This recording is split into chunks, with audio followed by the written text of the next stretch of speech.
Hello students, welcome to Panchajanya IAS. ನಾನು ನವೀನ್ ಕುಮಾರ್. ಇವತ್ತಿನ the Hindu ಪತ್ರಿಕೆ ವಿಶ್ಲೇಷಣೆಗೆ ನಿಮಗೆ ಸ್ವಾಗತ. ಶನಿವಾರ, ಭಾನುವಾರ ಹಾಗೂ ಇವತ್ತಿನ ಸೋಮವಾರ ಮುಖ್ಯ ವಿಷಯಗಳನ್ನು ನೋಡ್ತಾ ಹೋಗೋಣ. ಮೊದಲನೇದು, Narendra Modi said that around 44,000 new startups var registered in India in 2025, which is the highest annual increase so far. Stated this while marking 10 years of Startup India mission, calling it a major success. Startup India mission 10 ವರ್ಷಗಳನ್ನು ಪೂರೈಸಿದೆ. ಮತ್ತೆ 2025ರಲ್ಲಿ ಸುಮಾರು 44,000 ಹೊಸ ಸ್ಟಾರ್ಟ್ಅಪ್ಗಳು ನೋಂದಾಯಿಸಲ್ಪಟ್ಟಿದೆ. Mission ಆರಂಭ ಆದಾಗಿಂದ ಒಂದು ವರ್ಷದಲ್ಲಿ ಹೆಚ್ಚಿನ ಮಟ್ಟದ ಸ್ಟಾರ್ಟ್ಅಪ್ಗಳು ನೋಂದಣಿಯಾದಂತಹ ವರ್ಷ ಇದು. Why this is important? India has now become the third largest startup ecosystem in the world. Bharat ಜಗತ್ತಿನಲ್ಲೇ 3ನೇ ಅತಿ ದೊಡ್ಡ ಸ್ಟಾರ್ಟ್ಅಪ್ ವ್ಯವಸ್ಥೆಯಾಗಿ ಹೊರಹೊಮ್ತಾ ಇದೆ. ಮೊದಲನೇದ ಎರಡು ಯಾವ್ದು ತಿಳ್ಕೊಂಡು ಕಮೆಂಟ್ ಮಾಡಿ. This shows that India is moving from a job seeking economy to a job creating economy. ಅಂತಂದ್ರೆ ನಾವು ಉದ್ಯೋಗವನ್ನ ಹುಡುಕೋರ ಆರ್ಥಿಕತೆಯಿಂದ ಬದಲಾಗಿ ಉದ್ಯೋಗ ಸೃಷ್ಟಿಸುವ ಆರ್ಥಿಕತೆಯಾಗಿ ಪರಿವರ್ತನೆ ಆಗ್ತಾ ಇದ್ದೇವೆ. ಅಂತಂದ್ರೆ ಜಾಬ್ ಸೀಕರ್ಸ್ ಗಳಿಗಿಂತ ಜಾಬ್ ಗಿವರ್ಸ್ ಜಾಸ್ತಿ ಆಗ್ತಾ ಇದ್ದಾರೆ. Where young people are starting businesses instead of only depending on salaried jobs. ಈಗ ಪ್ರತಿ ತಿಂಗಳು ಸ್ಯಾಲರಿ ಬರುತ್ತೆ, ಕಂಪ್ನಿಯಲ್ಲಿ ಕೆಲಸ ಮಾಡೋದಾಗಿರ್ಬಹುದು, ಯಾರೊಬ್ಬರ ಕೈ ಕೆಳಗೆ ಕೆಲಸ ಮಾಡೋದಾಗಿರ್ಬಹುದು. ಹಾಗಾಗಿ ಅದಕ್ಕಿಂತ ತಮ್ಮದೇ ಆದಂತಹ ಓನ್ ಬಿಸ್ನೆಸ್ ಅನ್ನ ಸ್ಥಾಪಿಸಲಿಕ್ಕೆ ಅಥವಾ ಸ್ಟಾರ್ಟ್ ಮಾಡಲಿಕ್ಕೆ ಯಂಗ್ ಪೀಪಲ್ಸ್ ಮುಂದಾಗ್ತಾ ಇದ್ದಾರೆ. So growth of startup reflects higher risk taking, innovation and entrepreneurship in India. ಅಂತಂದ್ರೆ ಯಾವತ್ತು ಈ ಸ್ಟಾರ್ಟ್ಅಪ್ ಗಳಾಗಿರ್ಬಹುದು, ಆಂಟರ್ಪ್ರಿನರ್ಶಿಪ್ ಅನ್ನೋದು ರಿಸ್ಕ್ ಟೇಕಿಂಗ್ ತುಂಬಾ ಇರುತ್ತೆ ಅಲ್ವಾ. ರಿಸ್ಕ್ ತೆಗೆದುಕೊಳ್ಳದೆ ಇದ್ರೆ ಮುಂದೋಗ್ಲಿಕ್ಕೆ ಆಗೋದಿಲ್ಲ. ಇನೋವೇಷನ್ ಇರಬೇಕಾಗುತ್ತೆ. ಇನೋವೇಷನ್ ಇಲ್ಲದೆ ಇದ್ರೆ ಬಹಳ ದಿನ ಉಳಿಲಿಕ್ಕೆ ಆಗೋದಿಲ್ಲ. ಸಸ್ಟೈನಬಲ್ ಆಗಿರ್ಬೇಕು ಅಂತಂದ್ರೆ ಅದು ಇನೋವೇಟ್ ಆಗ್ತಾನೆ ಇರಬೇಕು. Government support through policies, funding mechanisms and ease of doing business has helped create an environment where new ideas, technology and innovation can grow and contribute economic development. ಅಂತಂದ್ರೆ ಗವರ್ಮೆಂಟ್ ಸಪೋರ್ಟ್ ಕೇವಲ ಬೇರೆ ದೇಶದ ಕಂಪನಿಗಳು ಬಂದು invest ಮಾಡುತ್ತೆ ಅಂತ ನಾವು ನಂಬ್ಕೊಂಡ್ರೆ ಸಾಕಾಗೋದಿಲ್ಲ. ಸರ್ಕಾರದ ಸಪೋರ್ಟ್ ಬೇಕಾಗುತ್ತೆ, ಫಂಡಿಂಗ್ ಮೆಕಾನಿಸಮ್ಗಳು ಕರೆಕ್ಟ್ ಆಗಿರ್ಬೇಕಾಗುತ್ತೆ, ಮತ್ತೆ ಈಸ್ ಆಫ್ ಡೂಯಿಂಗ್ ಬಿಸ್ನೆಸ್, ಉದ್ಯಮ ಸ್ನೇಹಿ ವಾತಾವರಣ ಇರಬೇಕು. ಆವಾಗ ಮಾತ್ರ ಒಂದು ಹೊಸ ಐಡಿಯಾಗಳಿಗೆ, ಟೆಕ್ನಾಲಜಿ, ಇನೋವೇಷನ್ ಗಳಿಗೆ ಅಲ್ಲಿ ಜಾಗ ಸಿಗುತ್ತೆ, ಗ್ರೋ ಆಗುತ್ತೆ. ಕಂಟ್ರಿಯಲ್ಲಿ ಎಕನಾಮಿಕ್ ಡೆವಲಪ್ಮೆಂಟ್ ನಾವು ನೋಡಬಹುದು. Supreme court of India rejected a petition filed by Justice Yashwant Verma, who had challenged the Lok Sabha Speaker's decision to form a House Inquiry Committee to examine a motion seeking his removal. The court said the inquiry process should not stop at its early stage. ಅಂದ್ರೆ ಯಶವಂತ್ ವರ್ಮಾ ಅವರ ಒಂದು case ನಡೀತಾ ಇರೋದು ನಿಮ್ಗೆ ಗೊತ್ತಿರಬಹುದು. ಅವರ ಪದಚ್ಯುತಿ ತೆಗೆದುಹಾಕ್ಲಿಕ್ಕೆ ಸಂಬಂಧಿಸಿದ ಹಾಗೆ ಸಂಸದೀಯ ತನಿಖಾ ಸಮಿತಿಯನ್ನ ರಚಿಸಿದ್ರು. ಆ ಸಮಿತಿ ರಚಿಸಿರೋದನ್ನ ಪ್ರಶ್ನೆ ಮಾಡಿ ಅವರು ಯಶವಂತ್ ವರ್ಮಾ ಅವರು ಅರ್ಜಿ ಸಲ್ಲಿಸಿದ್ರು. ಆ ಅರ್ಜಿಯನ್ನ ಸುಪ್ರೀಂ ಕೋರ್ಟ್ ವಜಾಗೊಳಿಸಿದೆ. So why the Supreme Court took this view?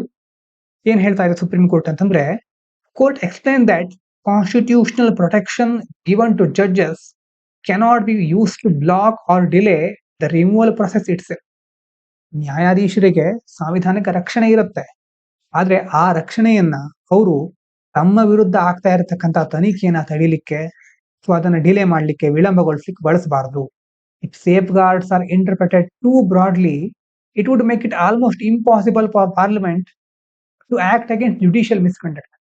ಇಂತಹ ಸೇಫ್ ಗಾರ್ಡ್ಗಳನ್ನ ಹೇಗ್ ಬೇಕೋ ಹಾಗೆ ನಮ್ಗೆ ಬೇಕಾದ ಹಾಗೆ ಉಪಯೋಗಿಸ್ಕೊಳ್ಳಿಕ್ಕೆ ಶುರು ಮಾಡಿದ್ರೆ ಪಾರ್ಲಿಮೆಂಟ್ ಅಲ್ವಾ, ನಾವು ಸಪರೇಷನ್ ಆಫ್ ಪವರ್ ಅಂತ ಕರಿತೇವೆ, ಪಾರ್ಲಿಮೆಂಟ್ ಆವಾಗ ಜುಡಿಷಿಯಲ್ ಮಿಸ್ಕಂಡಕ್ಟ್ ಅನ್ನ ಅಥವಾ ಅದನ್ನ ವಿರೋಧಿಸ್ಕೊಂಡು ಏನಾದ್ರು ಕ್ರಮ ಕೈಗೊಳ್ಳಿಕ್ಕೆ ಅವಾಗ ಸಾಧ್ಯನೇ ಆಗೋದಿಲ್ಲ. ಎಲ್ಲಾ ಸರ್ಕಾರದ ಅಂಗಗಳು ನಮ್ಮ ಹದ್ದುಬಸ್ತಿನಲ್ಲೇ ಇರಬೇಕು. ಒಬ್ರು ಇನ್ನೊಬ್ಬರ ಮೇಲೆ ಓವರ್ ರೈಡ್ ಮಾಡಬಾರ್ದು, ಓವರ್ ರೂಲಿಂಗ್ ಮಾಡಬಾರ್ದು. ಇನ್ನು ಬಿಗ್ಗರ್ ಕಾನ್ಸ್ಟಿಟ್ಯೂಷನಲ್ ಪ್ರಿನ್ಸಿಪಲ್ ಇನ್ವಾಲ್ವ್ ನೋಡೋದಾದ್ರೆ, Indian constitution tries to maintain a balance between judicial independence and accountability. ನಮಗೆ ಸ್ವಾತಂತ್ರ್ಯ ಬೇಕು, ಹಾಗಂತ ನಾವು ನಮ್ಮ ಹೊಣೆಗಾರಿಕೆನ ಬಿಟ್ಕೊಡ್ಲಿಕ್ಕೆ ಆಗೋದಿಲ್ಲ. ಅದೇ ರೀತಿ ಜುಡಿಷಿಯಲ್ ಸಿಸ್ಟಮ್ ಅಲ್ಲೂ ಸಹ ಹಾಗೆ, ಅದಕ್ಕೆ ಸ್ವತಂತ್ರ ಇದೆ, ಸ್ವಾಯತ್ತತೆ ಇದೆ, ಆದ್ರೆ ಹೊಣೆಗಾರಿಕೆ ಸಹ ಇರ್ಬೇಕಲ್ವಾ. ಆ ನಡುವಿನ ಸಮತೋಲನ ಎತ್ತಿ ಹಿಡಿಯಲಿಕ್ಕೆ ಈ ಒಂದು ತೀರ್ಪು ಮುಂದಾಗುತ್ತೆ. Judges are protected so they can work without pressure. ಜಡ್ಜಸ್ಗಳಿಗೆ ಇದರ ಪ್ರೊಟೆಕ್ಷನ್ ಕೊಟ್ಟಿರೋದು ಅವರು ಯಾವುದೇ ಪ್ರೆಷರ್ ಇಲ್ಲದೆ ವರ್ಕ್ ಮಾಡಲಿ ಅಂತ. But at the same time parliament has the power to investigate and remove a judge for proven misconduct. ಆದ್ರೆ ಯಾವ್ದಾದ್ರು ಒಂದು ಮಿಸ್ಕಂಡಕ್ಟ್ ಪ್ರೂವ್ ಆಗಿದ್ರೆ ಅವಾಗ ಪಾರ್ಲಿಮೆಂಟ್ ಅದನ್ನ ಇನ್ವೆಸ್ಟಿಗೇಟ್ ಮಾಡಬಹುದು, ರಿಮೂವ್ ಮಾಡಬಹುದು. Ensuring that no constitutional authorities beyond scrutiny. ಯಾವುದೇ ಒಂದು ಸಾಂವಿಧಾನಿಕ ಸಂಸ್ಥೆ ಪರಿಶೀಲನೆ ಹೊರತಾಗಿರೋದಿಲ್ಲ, ಎಲ್ಲವೂ ಸಹ ಸಂವಿಧಾನದ ಕೆಳಗೆ ಬರುತ್ತೆ ಅಂತ ನಾವು ಇಲ್ಲಿ ನೋಡಬಹುದು. ಇನ್ನು an expert body under the Ministry of Environment, Forest and Climate Change has issued guidelines on religious sites inside wildlife sanctuaries and forests. ಅಂತಂದ್ರೆ ಈಗ ಅರಣ್ಯ ಪ್ರದೇಶಗಳಲ್ಲಿ ಧಾರ್ಮಿಕ ಕಟ್ಟಡಗಳಿರುತ್ತೆ, ರಿಲಿಜಿಯಸ್ ಸೈಟ್ಸ್ ಗಳಿರುತ್ತೆ. ಅದಕ್ಕೆ ಸಂಬಂಧಪಟ್ಟ ಹಾಗೆ ministry of environment, forest, climate change guidelines ಅನ್ನ, ಮಾರ್ಗಸೂಚಿಗಳನ್ನ ಬಿಡುಗಡೆ ಮಾಡ್ತಾ ಇದೆ. It said that as A general rule any construction on forest land after 1980 should be treated as encroachment even if it is for religious purpose. 1980 ನಂತರ ಯಾವುದೇ ಒಂದು religious ಪರ್ಪಸ್ಗೆ ಸಹ ಆ ಉದ್ದೇಶವನ್ನು ಇಟ್ಕೊಂಡು ಸಹ ಏನಾದರೂ ಕನ್ಸ್ಟ್ರಕ್ಷನ್ ಮಾಡಿದ್ರೆ ಫಾರೆಸ್ಟ್ ಲ್ಯಾಂಡ್ ಅಲ್ಲಿ ಅದನ್ನ ಎನ್ಕ್ರೋಚ್ಮೆಂಟ್ ಅಂತ, ಅತಿಕ್ರಮಣ ಅಂತ ಕನ್ಸಿಡರ್ ಮಾಡ್ತೇವೆ ಅಂತ ಹೇಳ್ತಾ ಇದ್ದಾರೆ. So why these rules are being framed, ಯಾಕೆ ಇದನ್ನ ಮಾಡ್ತಾ ಇದ್ದಾರೆ, ಉದ್ದೇಶ ಏನು? Wildlife sanctuaries and forest areas are meant for conservation of biodiversity and natural habitats. ಜೈವಿಕ ವೈವಿಧ್ಯತೆಯ ಸಂರಕ್ಷಣೆ ಅಥವಾ ವನ್ಯಜೀವಿಗಳನ್ನ ರಕ್ಷಿಸೋದು ಈ ವೈಲ್ಡ್ ಲೈಫ್ ಸ್ಯಾಂಕ್ಚುರಿಗಳ ಅಥವಾ ಈ ಒಂದು ಫಾರೆಸ್ಟ್ ಏರಿಯಾಗಳ ಮುಖ್ಯ ಉದ್ದೇಶ. ಆದ್ರೆ ಅನ್ರೆಗ್ಯುಲೇಟೆಡ್ ಕನ್ಸ್ಟ್ರಕ್ಷನ್, ಯಾವುದೇ ನಿಯಂತ್ರಣ ಇಲ್ಲದೆ ಕನ್ಸ್ಟ್ರಕ್ಷನ್ ಆಗ್ತಾ ಇರುತ್ತೆ. ಇವನ್ ಫಾರ್ ರಿಲಿಜಿಯಸ್ ರೀಸನ್, ಧಾರ್ಮಿಕ ಉದ್ದೇಶ ಅಂತ ಹೇಳ್ಕೊಂಡು ಏನೇನು ಮಾಡೋರು ಇರ್ತಾರೆ. ದಟ್ ಕ್ಯಾನ್ ಡ್ಯಾಮೇಜ್ ಇಕೋಸಿಸ್ಟಮ್ಸ್ ಅಲ್ವಾ, ಪರಿಸರ ವ್ಯವಸ್ಥೆಯನ್ನು ಹಾಳು ಮಾಡಬಹುದು, ವೈಲ್ಡ್ ಲೈಫ್ ಡಿಸ್ಟರ್ಬ್ ಮಾಡಬಹುದು ಅಂಡ್ ಎನ್ಕರೇಜ್ ಫರ್ದರ್ ಎನ್ಕ್ರೋಚ್ಮೆಂಟ್. ಇದಾದ ನಂತರ ಮತ್ತೆ ಅತಿಕ್ರಮಣ ಜಾಸ್ತಿ ಆಗ್ತಾ ಹೋಗಬಹುದು, making protection of forest difficult. ಆವಾಗ ಫಾರೆಸ್ಟ್ ಅನ್ನು ಪ್ರೊಟೆಕ್ಟ್ ಮಾಡೋದು ಬಹಳ ಕಷ್ಟ ಆಗುತ್ತೆ. How exceptions may be handled. So the guidelines hello limited flexibility in exceptional cases. ಕೆಲವೊಂದು ಸಂದರ್ಭದಲ್ಲಿ ಎಕ್ಸೆಪ್ಷನಲ್ ಕೇಸಸ್ಗಳಲ್ಲಿ ಮಾತ್ರ ಗೈಡ್ಲೈನ್ಗಳಲ್ಲಿ ಲಿಮಿಟೆಡ್ ಆಗಿ ಫ್ಲೆಕ್ಸಿಬಿಲಿಟಿಯನ್ನು ಕೊಟ್ಟಿದ್ದಾರೆ. But only if the state government gives clear reason justification. ಆದರೆ ಸುಮ್ಮನೆ ಕೊಡೋದಿಲ್ಲ, ಸರ್ಕಾರ ಕ್ಲಿಯರ್ ಆಗಿರುವಂತಹ ರೀಸನ್ ಜಸ್ಟಿಫಿಕೇಶನ್ ಕೊಡಬೇಕು. Such cases may be sent to higher authority for case by case examination. ಅಲ್ಲಿಗೆ ನಿಲ್ಲೋದಿಲ್ಲ, ಅದನ್ನ ಮತ್ತೆ ಹೈಯರ್ ಅಥಾರಿಟಿಗಳಿಗೆ ಕೇಸ್ ಬೈ ಕೇಸ್ ಎಕ್ಸಾಮಿನೇಷನ್ ಮಾಡಲಿಕ್ಕೆ ಕಳಿಸ್ತಾರೆ. Ensuring that forest protection remains the priority while avoiding arbitrary decisions. Forest protection ಅನ್ನೋದು priority ಆಗಿರ್ಲೇಬೇಕು ಯಾವಾಗಲೂ ಅಲ್ವಾ, ಆರ್ಬಿಟ್ರರಿಯಾಗಿ ಡಿಸೈಡ್ ಮಾಡಲಿಕ್ಕೆ ಬಿಡೋದಿಲ್ಲ. Next, Iran supreme leader Ayatollah Ali Khamenei accused Donald Trump of being criminal for backing protests in Iran. He said the protest led to thousands of deaths and claimed that US encouraged unrest inside Iran. ಗೊತ್ತಿದೆ ನಿಮಗೆ, Iran ನಲ್ಲಿ protest ಆಗ್ತಾ ಇರೋದನ್ನ ನೀವು ಕೇಳಿರಬಹುದು already ಅಲ್ವಾ. ಆದ್ರೆ ಅಲ್ಲಿನ ಸರ್ವೋಚ್ಚ ನಾಯಕ ಆಯತುಲ್ಲಾ ಅಲಿ ಖಮೇನಿ ಅವರು ಏನ್ ಹೇಳ್ತಾ ಇದ್ದಾರೆ ಅಂತಂದ್ರೆ, ಈ ಪ್ರೊಟೆಸ್ಟ್ ಹಿಂದಿರೋರು ಡೊನಾಲ್ಡ್ ಟ್ರಂಪ್ ಅವರು ಕ್ರಿಮಿನಲ್ ಅಂತ ಹೇಳ್ತಾ ಇದ್ದಾರೆ. ಇಲ್ಲಿ ಆಗ್ತಾ ಇರತಕ್ಕಂಥ ಸಾವು ನೋವಿಗೆಲ್ಲ ಟ್ರಂಪ್ ಅವರೇ ಕಾರಣ ಅನ್ನೋದು ಅವರ ವಾದ. So why such statement matter in international relation. ಅಂತಾರಾಷ್ಟ್ರೀಯ ಮಟ್ಟದಲ್ಲಿ ಯಾವ್ದಾದ್ರು ಒಂದು country, when a country publicly accuses another nation's leader of interference, it reflects deep diplomatic tension. ಅಲ್ವಾ, ಯಾವುದೋ ಒಂದು ದೇಶದ ನಾಯಕ ಮತ್ತೊಂದು ದೇಶದ ನಾಯಕರನ್ನ ಬಹಿರಂಗವಾಗಿ ಇಂಥ ಆರೋಪ ಮಾಡೋದ್ರಿಂದ ರಾಜತಾಂತ್ರಿಕ ಬಿಕ್ಕಟ್ಟುಗಳು ಎದುರಾಗ್ತಾ ಹೋಗುತ್ತೆ. Powerful countries often try to influence internal developments of other states. ಅಮೆರಿಕದ ಹತ್ರ ಅಧಿಕಾರ ಇದೆ, ಹಣ ಇದೆ, ಅಥವಾ ಡಿಫೆನ್ಸ್ ಚೆನ್ನಾಗಿದೆ ಅಂತ ವೆನಿಜುವೆಲಾದ ಮೇಲೆ ಮಾಡಿರೋದು ನಾವು ನೋಡಿದ್ದೀವಿ, ಅಲ್ಲಿನ ಅಧ್ಯಕ್ಷರನ್ನ ಹಿಡಿದಿರೋದು. ಅದೇ ತರ ಈಗ ಬೇರೆ ಬೇರೆ ದೇಶದಲ್ಲೂ ಮೂಗು ತೋರಿಸೋದು ಸರಿಯಲ್ಲ, ಅವರು ಈ ತರ ಮಾಡೋದು ಸರಿಯಲ್ಲ. Which weaker or rivals states see as violation of sovereignty. ಸಾವರ್ನಿಟಿಗೆ ಅಂತಂದ್ರೆ ನಮ್ಮ ಸಾರ್ವಭೌಮತೆಗೆ ಧಕ್ಕೆ ಬಂದ ಹಾಗೆ ಅಂತ ಇದು ಬೇರೆ ದೇಶಗಳು ಇದನ್ನ ಹೇಳ್ತಾ ಇವೆ. ಇನ್ನು ಬಿಗ್ಗರ್ ಜಿಯೋಪಾಲಿಟಿಕಲ್ ಕಾಂಟೆಕ್ಸ್ಟ್ ಏನು? Iran US relations have been strained for decades due to issues like sanctions, nuclear programme, regional influence and regime legitimacy. Iran US ನ ಟೆನ್ಷನ್ ಈಗ ಸ್ಟಾರ್ಟ್ ಆಗಿರೋದಲ್ಲ, ಅದು ಎಷ್ಟೋ ದಶಕಗಳಿಂದ ನಡ್ಕೊಂಡು ಬರ್ತಾ ಇರೋದು. ಸ್ಯಾಂಕ್ಷನ್ ಇರಬಹುದು, ನ್ಯೂಕ್ಲಿಯರ್ ಪ್ರೋಗ್ರಾಮ್ ಇರಬಹುದು, ರೀಜನಲ್ ಇನ್ಫ್ಲೂಯೆನ್ಸ್, ಹೀಗೆ ತುಂಬಾ ವಿಷಯಗಳಲ್ಲಿ ಬರುತ್ತೆ. Internal protest in Iran are often linked by its leadership to foreign interference. ಅಲ್ಲಿನ ಇಂಟರ್ನಲ್ ಪ್ರೊಟೆಸ್ಟ್ಗಳು ಫಾರಿನ್ ಇಂಟರ್ಫರೆನ್ಸ್ಗೆ ಲಿಂಕ್ ಆಗಿರುತ್ತೆ. ವೆಸ್ಟರ್ನ್ ಕಂಟ್ರೀಸ್ಗಳು ಜಸ್ಟಿಫೈ ಮಾಡೋದೇನು, support by citing human rights and democracy. ಬೇರೆ ದೇಶಗಳು ಇಲ್ಲಿ ಮಾನವ ಹಕ್ಕುಗಳಿಗೆ ಧಕ್ಕೆ ಬರ್ತಾ ಇದೆ, ಡೆಮೋಕ್ರಸಿಗೆ ಇಲ್ಲಿ ಆದ್ಯತೆನೇ ಇಲ್ಲ, ಅದು ಮರೆ ಆಗ್ತಾ ಇದೆ ಅಂತ ಹೇಳಿ ಇಲ್ಲಿನ ಪ್ರೊಟೆಸ್ಟ್ಗಳಿಗೆ ಸಪೋರ್ಟ್ ಮಾಡ್ತಾರೆ. ಇನ್ನು scientist studying astronauts found that space flight changes the activity of immune related jeans, also affects the brain structure. Research based on experiments involving astronaut and space missions showed that long stays in space can alter how the human body functions. ಅಂತಂದ್ರೆ ಬಾಹ್ಯಾಕಾಶ ಪ್ರಯಾಣ ಮಾಡೋದ್ರಿಂದ ಆ ಪ್ರಯಾಣಿಕರು ಅಥವಾ ಗಗನಯಾತ್ರಿಗಳು ಇರ್ತಾರಲ್ವಾ, ಅವರ ದೇಹದ ಮೇಲೆ, ಬ್ರೈನ್ ಮೇಲೆ ಯಾವ ರೀತಿ ಬದಲಾವಣೆ ಉಂಟಾಗುತ್ತೆ, ಹೇಗಾಗುತ್ತೆ ಅದರಲ್ಲಿ. ಉದಾಹರಣೆಗೆ ಇಮ್ಯೂನ್ ರಿಲೇಟೆಡ್ ಜೀನ್ಸ್ಗಳ ಆಕ್ಟಿವಿಟಿಯಲ್ಲಿ ಚೇಂಜ್ ಆಗೋದು, ಬ್ರೈನ್ ಸ್ಟ್ರಕ್ಚರ್ ಅಲ್ಲಿ ಡಿಫರೆಂಟ್ ಆಗಿ ಕೆಲವೊಂದು ಅಂಶಗಳು ಕಂಡು ಬರೋದು, ಅದೆಲ್ಲ ನಾವು ನೋಡಬಹುದು. ನೋಡಿ, what happens to the human body in space. Space ಅಲ್ಲಿ ಇರಬೇಕಾದ್ರೆ ಹ್ಯೂಮನ್ ಬಾಡಿಗೆ ಏನಾಗುತ್ತೆ? In space microgravity and radiation effect cells. ಅಲ್ಲಿನ ಮೈಕ್ರೋಗ್ರಾವಿಟಿ ಮತ್ತೆ ರೇಡಿಯೇಷನ್ ಇಂದ ನಮ್ಮ ಜೀವಕೋಶಗಳಿಗೆ ಎಫೆಕ್ಟ್ ಆಗುತ್ತೆ. Some immune genes become overactive or less effective.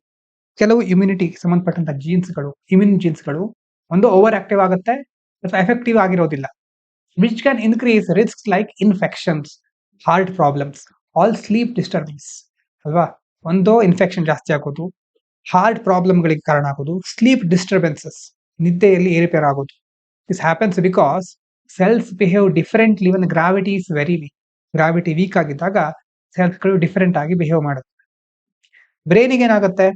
The study found that different parts of the brain shift position in space. ಬ್ರೈನಿನ ಬೇರೆ ಬೇರೆ ಭಾಗಗಳು ಪೊಸಿಷನ್ ಅಲ್ಲಿ ಶಿಫ್ಟ್ ಆಗ್ತಾ ಇರುತ್ತೆ. Especially areas linked to movement and balance. ಪ್ರತಿಯೊಂದು ಸಹ ಬ್ರೈನಿಂದಾನೇ control ಆಗೋದು. ಇಲ್ಲಿ ಮೂವ್ಮೆಂಟ್, ಬ್ಯಾಲೆನ್ಸ್ಗೆ ಸಂಬಂಧಪಟ್ಟಂತ ಏರಿಯಾಸ್ಗಳು ತುಂಬಾ ಅಫೆಕ್ಟ್ ಆಗುತ್ತೆ. These changes are mostly reversible after returning to earth. ಆದ್ರೆ ಇಂತಹ ಚೇಂಜಸ್ಗಳು ಭೂಮಿಗೆ ಬಂದ ಮೇಲೂ ಸಹ, ಸಹಜ ಸ್ಥಿತಿಗೆ ಬಂದರೂ ಸಹ ಮತ್ತೆ ವಾಪಸ್ ಸರಿ ಆಗೋದು ಕಷ್ಟ. Reversible after returning to earth ಅಂತಂದ್ರೆ ಕೆಲವೊಂದ್ ಸಾರಿ ಕಷ್ಟ ಆಗುತ್ತೆ, ಕೆಲವೊಂದ್ ಸಾರಿ ರಿವರ್ಸಿಬಲ್ ಸಾಧ್ಯ ಇದೆ. ಮೋಸ್ಟ್ಲಿ ರಿವರ್ಸಿಬಲ್ ಅಂತಂದ್ರೆ ಹೌದು, ಅದನ್ನ ಮತ್ತೆ ಸರಿಪಡಿಸ್ಲಿಕ್ಕೆ ಸಾಧ್ಯ ಇದೆ. But longer missions may require better preparation ಅಲ್ವಾ. ಆದ್ರೆ ತುಂಬಾ ದೂರ ಹೋದಾಗ, ಮೂನು ಮಾರ್ಸ್ಗೆಲ್ಲ ಹೋದಾಗ ಪ್ರಿಪೇರ್ ಮಾಡ್ಕೊಂಡಿರ್ಬೇಕಾಗತ್ತೆ ಹೆಲ್ತ್ಗೆ ಸಂಬಂಧಪಟ್ಟ ಹಾಗೆ. Tech companies are exploring the idea of placing data center in space to meet the huge energy needs of AI models. Google's Google project Suncatcher is testing whether AI workloads can be run on space-based data centers powered by solar energy. And ISRO is also reportedly studying similar possibility. ಈಗ AI ಮಾಡೆಲ್ಗಳಿರುತ್ತೆ, ಅದಕ್ಕೆ ತುಂಬಾ energy ಬೇಕು, water ಬೇಕು. ಭೂಮಿ ಮೇಲೆ ಇರುವಂತಹ energy, water ಎಲ್ಲ ಮುಂದೆ ಖಾಲಿಯಾಗಿ ಹೋಗ್ಬಹುದು ಇದೇ ತರ ಕನ್ಸ್ಯೂಮ್ ಮಾಡ್ತಾ ಇದ್ರೆ.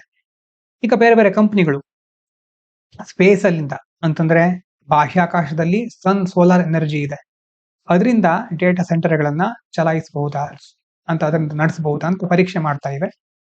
Y AI needs so much energy? ಯಾಕೆ ಇಷ್ಟೊಂದು ಎನರ್ಜಿ ಬೇಕು ಅಂತಂದ್ರೆ computing power, massive computing power ಬೇಕು. ಅದರಲ್ಲೂ ಲಾರ್ಜ್ ಮಾಡೆಲ್ಗಳನ್ನ ಟ್ರೈನ್ ಮಾಡ್ಲಿಕ್ಕೆ ಜಾಸ್ತಿ ಬೇಕಾಗುತ್ತೆ. ಅದಕ್ಕೆ ಎಲೆಕ್ಟ್ರಿಸಿಟಿ ಮತ್ತೆ ಹೀಟ್ ಜನರೇಷನ್ ಅಲ್ವಾ, ಅದಕ್ಕೆ ಕಾರಣ ಆಗುತ್ತೆ.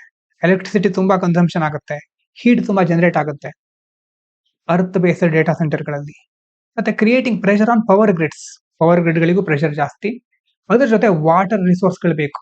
ಇಷ್ಟೊಂದು ಹೀಟ್ ಜನರೇಟ್ ಆದ್ಮೇಲೆ ಮತ್ತೆ ಕೂಲ್ ಆಗಬೇಕು. ಕೂಲಿಂಗಿಗೆ, ಕ್ಲೈಮೇಟ್ ಗೋಲ್ಗಳಿಗೆ ಸಂಬಂಧಪಟ್ಟಂತಹ ಸಮಸ್ಯೆಗಳು ಎದುರಾಗ್ತಾ ಇವೆ. ಅದರ ಚಾಲೆಂಜ್ ಏನು? While space offers unlimited solar energy, it also creates new problems like heat dissipation in vacuum. ಅಲ್ಲಿ ಹೋದ್ರೂ ಅಲ್ಲಿ ಎಲ್ಲಾ ಸಂಪೂರ್ಣವಾಗಿ ಚೆನ್ನಾಗಿರುತ್ತೆ ಅಂತಲ್ಲ, ಹೊಸ ಪ್ರಾಬ್ಲಮ್ಗಳಿದೆ. ವ್ಯಾಕ್ಯೂಮ್ ನಲ್ಲಿ, ಆ ನಿರ್ವಾತ ಅಂತ ಕರಿತೇವೆ, ಅಲ್ಲಿ ಹೀಟ್ ಡಿಸಿಪೇಷನ್ ಆಗಬಹುದು, ಶಾಖ ಹರಡಬಹುದು.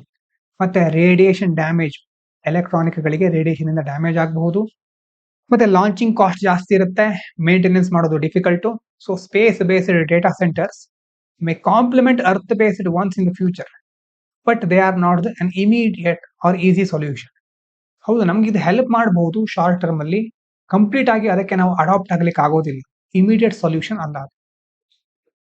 Narendra Modi launched 6,957 crore elevated corridor project in Assam near Kaziranga National Park. ಕಾಜಿರಂಗದಲ್ಲಿ ಎಲಿವೇಟೆಡ್ ಕಾರಿಡಾರ್ ಪ್ರಾಜೆಕ್ಟ್ ಅನ್ನ ಪ್ರಧಾನಮಂತ್ರಿ ನರೇಂದ್ರ ಮೋದಿ ಅವರು ಲಾಂಚ್ ಮಾಡಿದ್ದಾರೆ. The project is 86 kilometre long. The prime minister also flagged off 2 Amrit Bharat trains during his visit. 2 Amrit Bharat train ಮತ್ತೆ ಸುಮಾರು 6,957 ಕೋಟಿ ವೆಚ್ಚದ 86 kilometre ಉದ್ದದ ಎಲಿವೇಟೆಡ್ ಕಾರಿಡಾರ್ ಯೋಜನೆಗೆ ಚಾಲನೆ ಕೊಟ್ಟಿದ್ದಾರೆ. ಯಾಕಿದು corridor important? The elevated corridor is designed to allow safe movement of wild animals across roads. ಆ ಕಾರಿಡಾರ್ ಮೂಲಕ ಸೇಫ್ ಮೂವ್ಮೆಂಟ್, ಈ ವೈಲ್ಡ್ ಎಲಿಮೆಂಟ್ಸ್ಗಳು ಅಲ್ವಾ, ಆ ವನ್ಯಜೀವಿಗಳು ಎಷ್ಟೋ ಸಾರಿ ರಸ್ತೆ ಮಧ್ಯದಲ್ಲಿ ಹೋಗ್ತಾ ಸಾವನ್ನಪ್ಪುತ್ತೆ. ಆದ್ರೆ ಎಲಿವೇಟೆಡ್ ಕಾರಿಡಾರ್ ಇಂದ ಸೇಫ್ ಆಗಿ ಮೂವ್ ಆಗಬಹುದು. ಫ್ಲಡ್ ಆದಾಗ ಮತ್ತೆ ಹ್ಯೂಮನ್ ವೈಲ್ಡ್ ಲೈಫ್ ಕಾನ್ಫ್ಲಿಕ್ಟ್ ಅಂತ ಕೇಳ್ತೇವೆ, ಮಾನವ ವನ್ಯಜೀವಿ ಸಂಘರ್ಷ, ರೋಡ್ ಆಕ್ಸಿಡೆಂಟ್ ಇನ್ನೆಲ್ಲ ಕಡಿಮೆ ಮಾಡಲಿಕ್ಕೆ Kaziranga is a biodiversity rich area and uninterrupted animal movement is crucial for wildlife conservation. Kaziranga ಅನ್ನೋದು ಬಯೋಡೈವರ್ಸಿಟಿ ರಿಚ್ ಏರಿಯಾ ಅದು. ಮತ್ತೆ ಅನಿಮಲ್ ವೈಲ್ಡ್ ಲೈಫ್ ಕನ್ಸರ್ವೇಷನ್ಗೆ ಬಹಳ ಇಂತಹ ಕಾರಿಡಾರ್ಗಳು ಬಹಳ ಇಂಪಾರ್ಟೆಂಟ್. ಅದರ ಮೂವ್ಮೆಂಟ್ ಆಗಲಿಕ್ಕೆ ಇದು ಹೆಲ್ಪ್ ಆಗುತ್ತೆ. Bigger development and conservation idea. Project shows how infrastructure development and environment protection can be balanced ಅಲ್ವಾ. ಇನ್ಫ್ರಾಸ್ಟ್ರಕ್ಚರ್ ಡೆವಲಪ್ಮೆಂಟ್ ಆಗಬೇಕು, ನಮಗೆ ಎನ್ವೈರನ್ಮೆಂಟ್ ಅನ್ನು ಪ್ರೊಟೆಕ್ಟ್ ಮಾಡಬೇಕು. ಅದನ್ನ ಬ್ಯಾಲೆನ್ಸ್ ಮಾಡೋದು ಹೇಗೆ ಅನ್ನೋದಕ್ಕೆ ಇಂಥ ಪ್ರಾಜೆಕ್ಟ್ಗಳು ಒಳ್ಳೆ ಮಾದರಿ. By building elevated roads instead of normal highways, development needs like transport connectivity are met without damaging fragile ecosystems. Elevated corridor ಮಾಡಿರೋದ್ರಿಂದ ಪ್ರಾಣಿಗಳಿಗೆ ಯಾವುದೇ ಹಾನಿ ಆಗೋದಿಲ್ಲ, ಅವರು ತಮ್ಮ ಸ್ಥಾನದಿಂದಾನೇ ಹೋಗ್ತಾ ಇರುತ್ತವೆ. ಹಾಗಾಗಿ ಈ ಕಡೆ ಕನೆಕ್ಟಿವಿಟಿ, ಟ್ರಾನ್ಸ್ಪೋರ್ಟ್ ನೀಡ್ಸ್ಗಳು ಸಹ ಫುಲ್ಫಿಲ್ ಆಗ್ತಾ ಇದೆ, ಮತ್ತೆ ಅಲ್ಲಿನ ಎಕೋಸಿಸ್ಟಮ್ಗಳಿಗೆ ಡ್ಯಾಮೇಜ್ ಆಗೋದು ಕಡಿಮೆ. ಇನ್ನು Donald Trump administration has invited India to join proposed board of peace for Gaza. Body is expected to oversee funding and administration for Gaza redevelopment, but India has not yet responded to the invitation. ಗಾಜಾವನ್ನ ಪುನರ್ ನಿರ್ಮಾಣ ಮಾಡಲಿಕ್ಕೆ, ಆಡಳಿತವನ್ನ ಮೇಲ್ವಿಚಾರಣೆ ಮಾಡಲಿಕ್ಕೆ America board of piece ಅಂತ ರಚನೆ ಮಾಡ್ತಾ ಇದೆ. ಅದಕ್ಕೆ ಸೇರ್ಲಿಕ್ಕೆ ಭಾರತಕ್ಕೆ ಸಹ ಆಹ್ವಾನ ಕೊಟ್ಟಿದ್ದಾರೆ. What this Gaza Peace Board is about? ಏನಿದು? The proposed board would include selected countries and international experts and would temporarily manage Gaza's reconstruction until the Palestinian Authority completes internal reforms. Part of broader US-led plan to shape post-conflict government in Gaza Strip. ಯುದ್ಧ ಆಗಿದೆ ಅಲ್ವಾ, ಯುದ್ಧ ಆದ್ಮೇಲೆ ಮತ್ತೆ ಗಾಜಾವನ್ನ ಪುನರ್ ನಿರ್ಮಾಣ ಮಾಡೋದು, international level ಅಲ್ಲಿ ಎಕ್ಸ್ಪರ್ಟ್ ಗಳನ್ನ ಹೆಲ್ಪ್ ತಗೊಳ್ಳೋದು, ಮತ್ತೆ ಅಲ್ಲಿನ ಆಡಳಿತವನ್ನ ನೋಡ್ಕೊಳ್ಳೋದು, ಪ್ಯಾಲೆಸ್ಟೀನ್ ಅಥಾರಿಟಿ, ಇದಕ್ಕೆಲ್ಲ ಸಂಬಂಧಪಟ್ಟ ಹಾಗೆ US ಮುಂದಾಳತ್ವವನ್ನು ವಹಿಸಿಕೊಂಡಿದ್ದನ್ನ ಮಾಡ್ತಾ ಇದೆ. ಭಾರತ ಇದಕ್ಕೆ ಯಾವುದೇ ರೆಸ್ಪಾಂಡ್ ಮಾಡಿಲ್ಲ. ಇನ್ನು why this matters for India's foreign policy?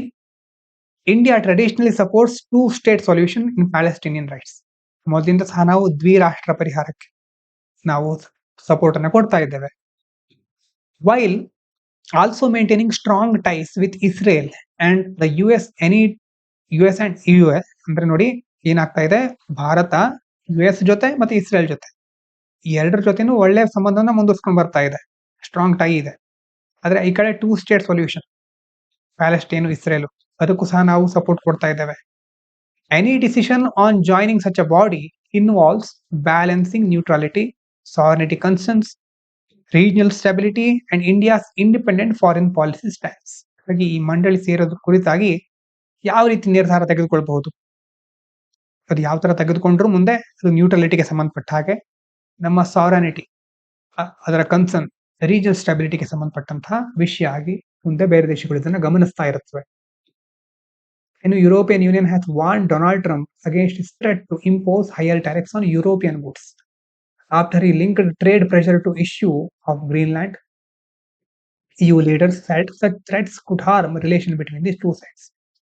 ಗ್ರೀನ್ಲ್ಯಾಂಡ್ಗೆ ಸಂಬಂಧಪಟ್ಟ ಹಾಗೆ ಯುರೋಪಿಯನ್ ಯೂನಿಯನ್ ಮೇಲೆ ಅಥವಾ ಯುರೋಪಿಯನ್ ಗೂಡ್ಸ್ ಗಳ ಮೇಲೆ ಟ್ಯಾರಿಫ್ ಅನ್ನು ಹಾಕ್ತೀನಿ ಅಂತ ಟ್ರಂಪ್ ಅವರು ಹೇಳ್ತಾ ಇದ್ದಾರೆ.